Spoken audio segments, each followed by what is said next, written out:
Hey guys, this is Kirob speaking, and in today's Little Dev Update we are going to talk mostly about forced induction, because that is exactly what I promised in the last video.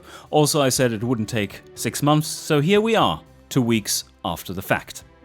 And as everyone keeps asking, despite me saying it multiple times in the last video, yes, our goal is still to get into open beta before the end of the year. Today we are going to go through all the different forced induction setups as they allow us to, because the implementation of them is still a little on the rocky side, mostly due to UI being hooked up wrong and, well, some calculations not quite being ported over right to automation from my simulation just yet. So, we are going to see probably pretty cool stuff, but also a few boogies. So, bear with me, let's head over to the engine designer, and I've prepared a few engines for you, so that we can take a look pretty quick. How about we start out with a supercharged engine? But wait, we're not going to start out with a supercharged engine. First, let me show a little teaser.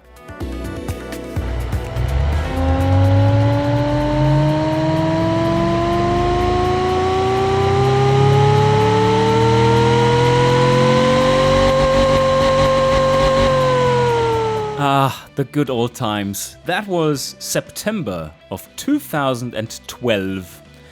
And no, we didn't have anything else but that supercharger model. There were no calculations in there, absolutely nothing behind it. So, and even if there were calculations, they would have been completely fudged. That is not the case where we are today. And yes, let me, while I'm showing you some pretties, that is not necessarily pretty. This one is better. A few years ago, 2012, we decided to not further pursue superchargers because turbochargers were a bit more of a pressing issue, because they were more common in automotive designs, of course. So we settled with implementing turbochargers first, and then superchargers. Just a little bit afterwards. But as we did see that turbochargers covered pretty much all the extremes as well as the middle in between, that was not a focus in development anymore. So yeah, turned out that superchargers had to wait just 12 years to be implemented after that first teaser, which was only a single model on an engine, and that was it. But now, let's take a look at this one. By the way, you can hide stuff with F10, in case you wonder. So, let's go through this one. I've just slapped together a quick engine here. And there you already see something that looks very much like a supercharger, and that is the compressor map. A nicer look of it you get right here. We are currently running a Roots supercharger, and there will be 3 different options for you. Let's take a quick look. So we do have Roots, and we do have Screw, which has the same model because it's just something different inside the box. So it's basically the only difference. But Screw superchargers are different to Roots superchargers in that they have a native compression to them. So when the air comes out of the other side, that air is naturally compressed. It is not working as a fan, it is working as a compressor. While the Roots supercharger, the Roots compressor, is a blower, as they are called. It's just a fan that is really forceful. And it does need back pressure in order to actually compress air. And then we have the odd one out, and that is centrifugal superchargers. Quite common, but they are basically turbochargers without the turbine. You can see some piping hell, as we call it. Let's take a look at this one. We can go around a little. You see, it's basically a turbo compressor which is driven by a belt. Centrifugal has another little component in it or requirement that is quite different to both Roots and Screw, and that is the gearing ratio. Centrifugals won't work with a gearing ratio that is standard to roots and screw, which would be something around 2 to 3 or even below that, but rather probably more like 10x that. So you're looking at gearing ratios of around 15 to 20 because these compressors need to really spin hard in order to compress air. Like turbos are spooling to like 120,000 RPM and such, so yeah, that's a little different to the roots and screw variants, which are, the modern ones can go to the high 20k range, but yes, much more limited. Alright, so let's set this one up. Let's choose a blower, and it's slightly on the large side. Yeah, they do scale appropriately at the moment. I've selected no intercooler right now because that is the setup that we have done. So see here, that's not quite right. Let's switch back to no intercooler. Some of you might not know that you can just switch off the intercooler and not have an intercooler, but just pulling the slider down to the bottom. But yeah, the more you know, right? So we do have a 4-liter V8. As a rule of thumb, you want to be slightly below half of the capacity of the engine. The supercharger compresses this amount of air, the capacity that it has, twice per combustion cycle, which is 2 RPM, or 2 complete revolutions, right? Because we are working with a 4-stroke. So this means that you basically have to double this value to get the effective volume that is pumping and then multiply it with the gear ratio. And that is the effective amount of air you're moving, well, times the volumetric efficiency, that is. And volumetric efficiency for superchargers is not always 1. And from the slight tone of sarcasm in there, you can probably tell that it's not near to 1 for the most part. At least not when it's just getting going. Also, one of the main features and downfalls of the supercharger is that it is directly connected to engine RPM, unlike turbochargers. And that means that if you have set up your supercharger with too high gearing and no clutch to disconnect it, and the engine spins and the supercharger spins too fast, it will go boom. Let's illustrate that for those purposes. Boom! There you have the boom. The settings you have for roots and screw superchargers are their sizes, the gear ratio, or, well, pulley ratio for them, and then the gear ratio for the centrifugals, as well as the boost limit, but also the supercharger tune, which affects what this map looks like, the compressor map. So let's change it around a bit and show you what it does. It basically changes the rod length to diameter ratio, as well as tunes a few fudges. Same word, right? A few parameters on the intake port and the outlet. So we just say that and ignore those spikes, like those that you just saw. That is an artifact that is not supposed to be there, because around it, you see, they're perfectly fine. 16 is perfectly fine, but 15 not, and 14 is perfectly fine again. Doesn't make any sense. We're going to find that bug, but that is moving, this slider here is moving this island of efficiency so that you can, for more sporty applications, reach your thermal efficiency maximum at higher RPM. And here you see it go through some boogies, but also you see how it reacts at the very high end. So this is going up to a ratio of length to diameter of 2.0. And here we are at 1.0.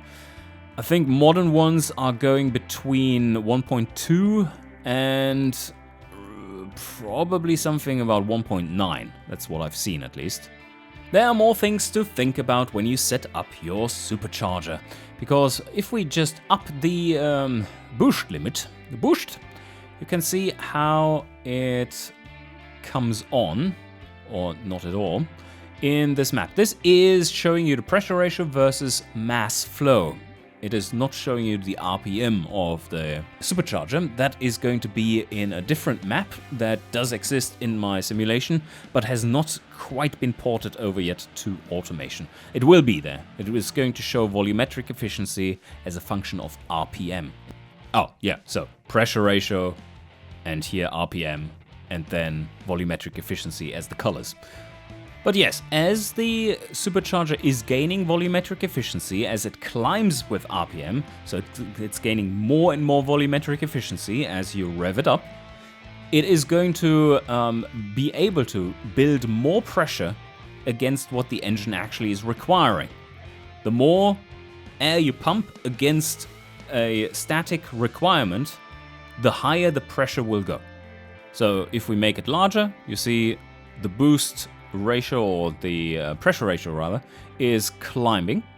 And with it, of course, is also power. To a limited degree in this case, because we're not running an intercooler. If we were to run an intercooler, that is looking a little different. And you see the massive difference it makes, because hot air is, well, has less mass. So, and the engine makes power with mass and also needs to adjust timing with temperature. So overall, this is quite bad. We're running without an intercooler, but then again, that is what you usually do. Now take this little example here, and what would happen if we say the boost limit is at 1.5 pressure ratio, i.e. 0.5 bars of boost. Let's set it down to that. The tricky bit here is that now that we have cut off this compression, we have not actually deactivated that compression. We're just venting it or leading it back to the input.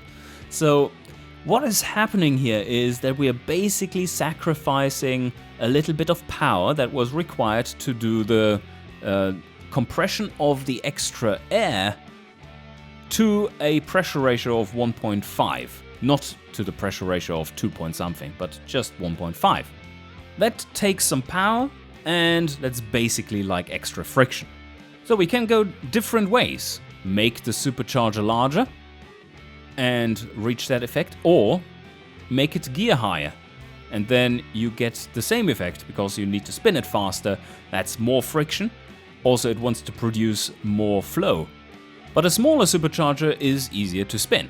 Something to point out though is that just spinning bit is a really small amount of power loss compared to actually compressing air with it. That is why we do have clutch and bypass as well.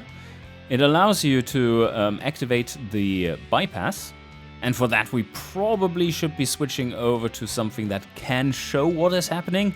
On the timing map you see it. This is with no bypass. That means the supercharger is always active. It is being powered even when you are at 10% throttle and 3000 RPM. That is not really great, is it?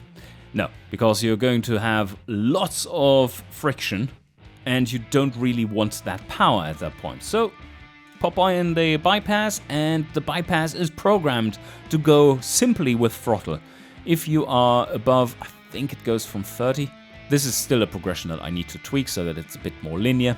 But it basically starts to close as you increase throttle. You will have maximum power up on top, but before that you are more or less running a naturally aspirated engine. The clutch option has both the bypass and a clutch, which is able to completely disconnect the supercharger from the engine. If I select the clutch, you see what happens there.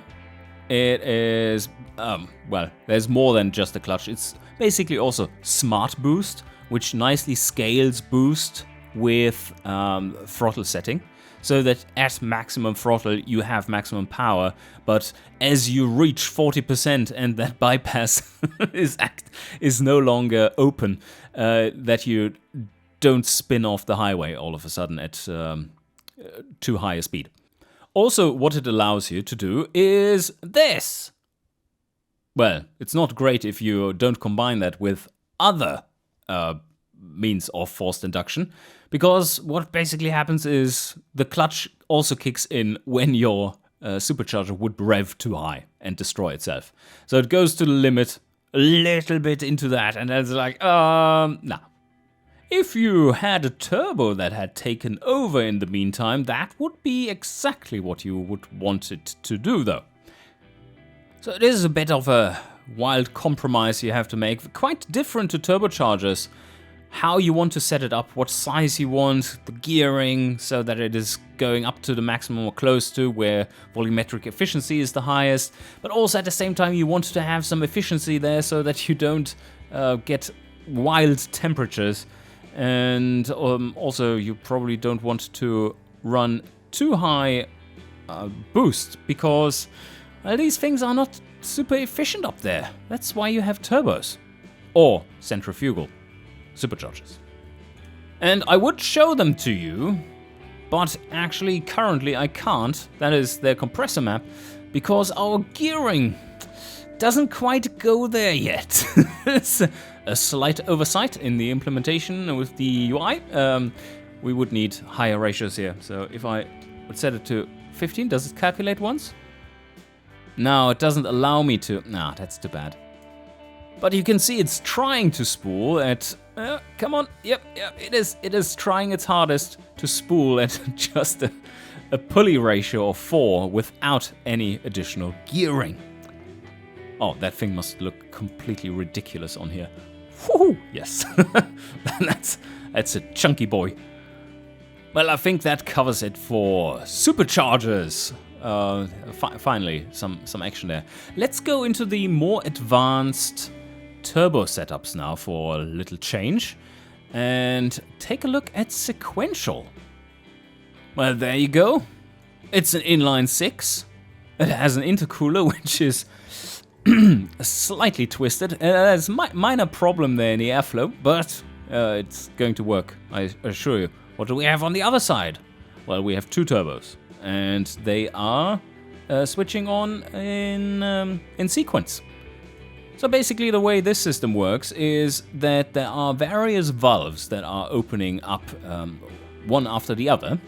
And that means that what we are doing there is first just feed one turbo, and as that one comes to as you get to the switch over point, slowly the other valves are opening up and starting to feed the second turbo. And then that one fully spools, and then the valves are fully open and they work in tandem.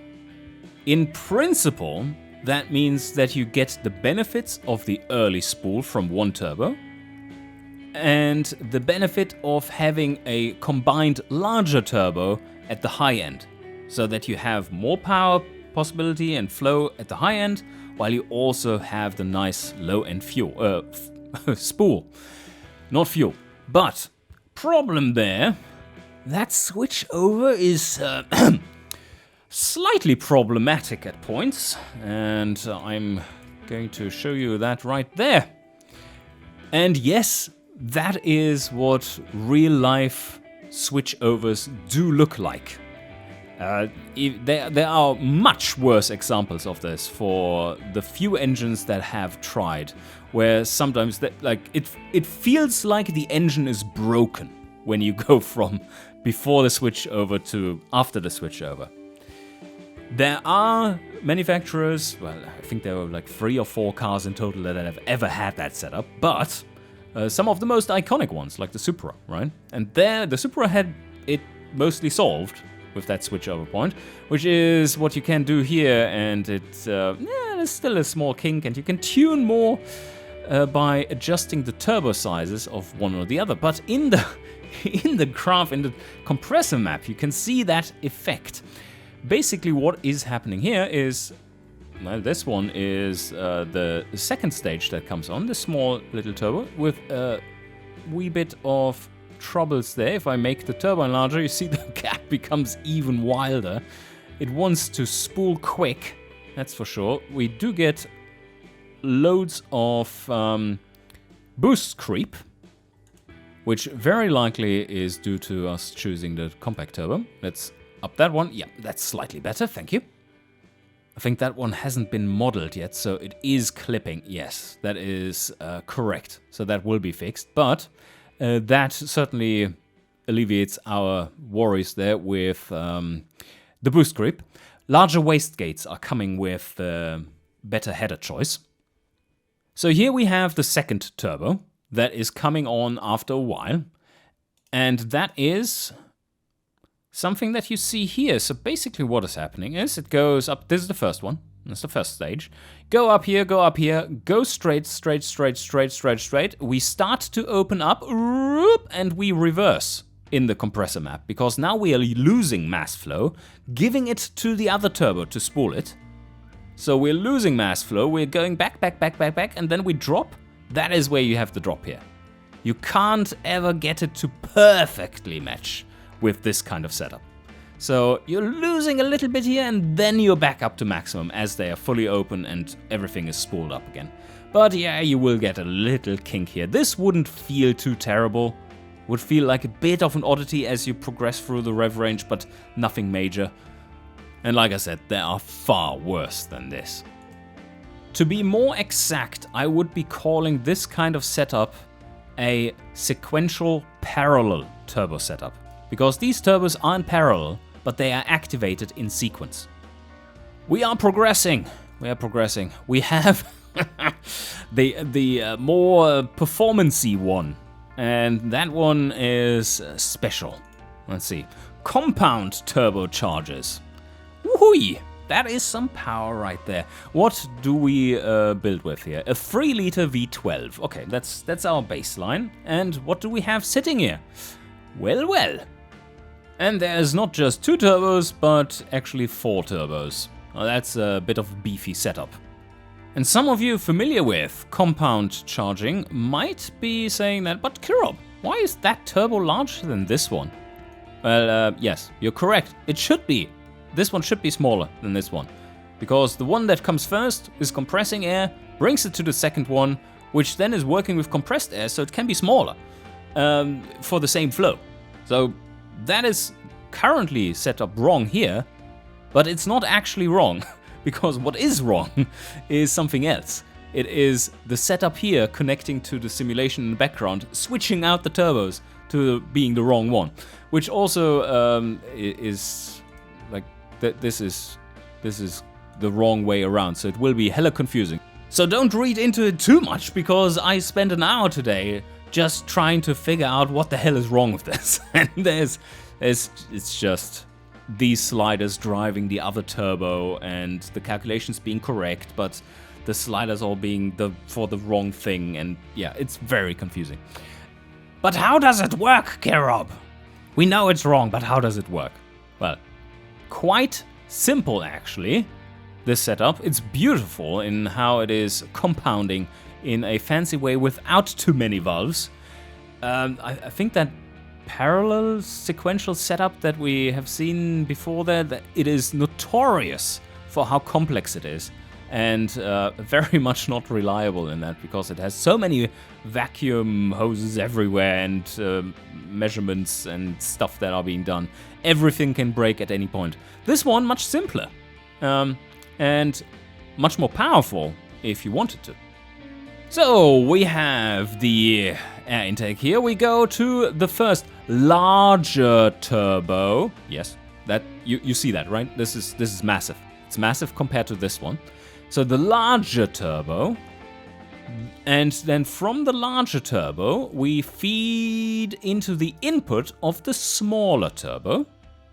It is smaller, as you can clearly see here, because it is feeding off of already compressed air. And then we go from there to the intercooler.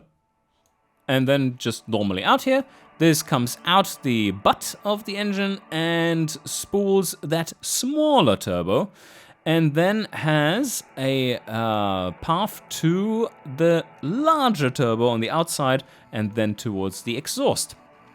Alright, but let's take a look at what that actually does for you. If I can manage to set it up right. Well, this is already a setup that works, so let's take a look. First things first, that is the big one on the outside. And it sees a boost pressure at its exit of 1.2 bars that we have set up so nicely here. You can see me increasing and decreasing it like this. And now, let's take a look at the other turbo. And I'll wiggle the same turbo that I just did, and you see that that is changing. As I'm increasing the pressure, increasing, not decreasing, increasing, which decreases the pressure ratio of the second turbo. That is because we haven't changed the boost limit of that other turbo. And this one is also switching to the wrong one. It should show this one. So this here, the 1.65 or whatever it is, that is actually producing 3 bars of absolute boost pressure. And that is because our input is 1.5 bar. So if we want to balance this, it's probably something like that. Let's have a quick look. So 1 bar for this one, of course, 1 bar for this one, and 3 bar for the other one. Do you see the massive benefit of using compound charging? If you want to get ridiculous levels of boost, well, you have it right here. Instead of being up here, that is where we would be. Pressure ratio of 4. Instead of being there, we're down here, where it's green. Beautiful, isn't it? And that's the case for both of them. Because, well, we never have to compress with a single compression step to a boost of 3 bar. But rather, we go in 2 steps. And taking each step, 2 times 2 is 4. 4 bars of absolute pressure is 3 bars of boost. So with this, you can do pretty ridiculous things without having to fight the top of the compressor map of your turbos. And it's quite neat. Ah, yes, and one more important thing to add. This setup, compound turbos, can also be set up such that you get a sequential compound setup. What is the difference, Kerob, and why is it in the list? Well, it's not going to be in the list when you play it, because you can do everything with the compound setup. So let me elaborate on that little trick for a little bit. If you wanted to do the following, you have one turbo that you want to spool early, and then the other one take over a little later in the rev range and make that first one obsolete. Alright, well, we can do that by actually switching the order to have the same thing again, large turbo on the outside, small turbo on the inside, and use the same boost pressure for both. Let's go down to something reasonable. So 1 here and 1 there. So what would happen now? You do end up with something like this. A spool curve that is quite a bit steeper than you otherwise would think it should be. Would be going pretty much straight here otherwise, like up there. That means much earlier spool for the big turbo. And that is because it has a little spool helper, the small turbo, which looks like this. It spools up, spools up, spools up, spools the other turbo, which then starts to, in a compounding fashion, starts to also build boost. It reaches the overall boost target, and now this one is asked to produce a lot less. And again, confusing, it is the other way around. We are looking at stage 2, but these sliders are actually for stage 1.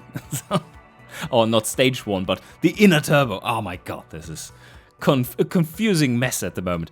But anyway, as you see here, it is seeing the compounding effect from the other turbo that is overpowering it and thus shutting down, opening up a bypass valve or just not caring. And yes, that is how that would work. And you have a sequential compound setup that has no problems with switchovers and can give you an early spool as well as high power at the top. The confusion is going to continue as we are taking a look at Twincharging. And there we have it, a beautiful inline 4 with a turbo. But wait, there is more. We have a supercharger on the other side, yeah. Unfortunately though, this one not only has issues with the UI selection at the moment, if I can find it, there we go, but rather also has some issues with the calculation being not quite right here. There seems to be too much friction somehow.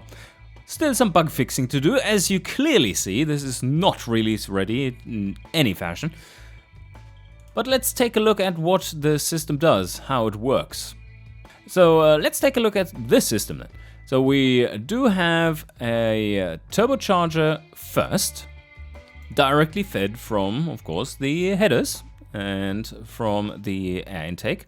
That goes through an intercooler, and then we have that being fed into a supercharger. So we do feed through here and then into the intake manifold. The main point of this system is that you get low-end boost pressure from driving the supercharger at a pretty high gearing there for its for the engine size, so that you get a nice boost low, and then you declutch it when the boost pressure of the turbocharger exceeds or meets the system boost limit, so that the supercharger doesn't have to do any work anymore. So bypass valve and clutch, you're off.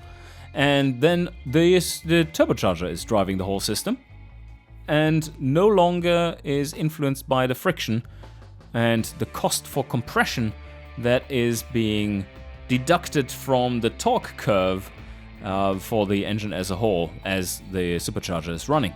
So as soon as it disconnects, you do get a bit of a power torque spike, and then you go back down and should be perfectly smooth.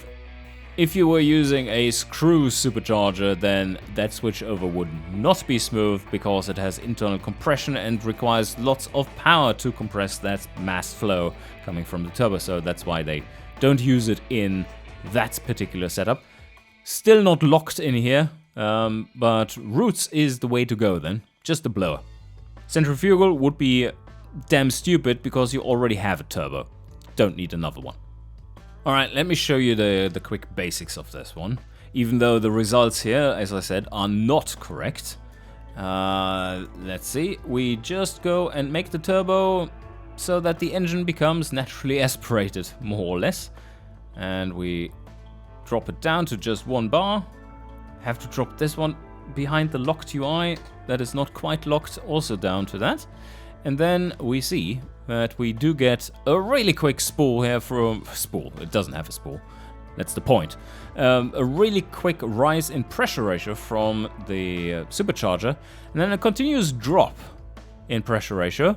And that is because the turbo is doing more and more work for the input of the supercharger, so that the overall pressure ratio for, or the overall boost pressure is 1 bar, which would be a pressure ratio of 2 here, but there's already a little bit of work done, so this one needs to do less work, as we saw on the compound setup.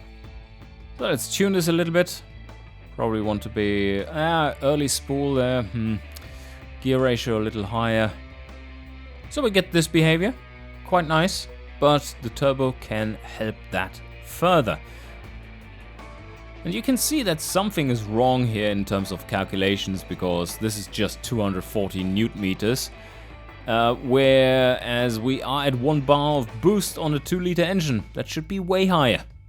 But that set aside, let's reduce down the size of the turbo, that one, so that it actually matters in this, and you will see how it comes in.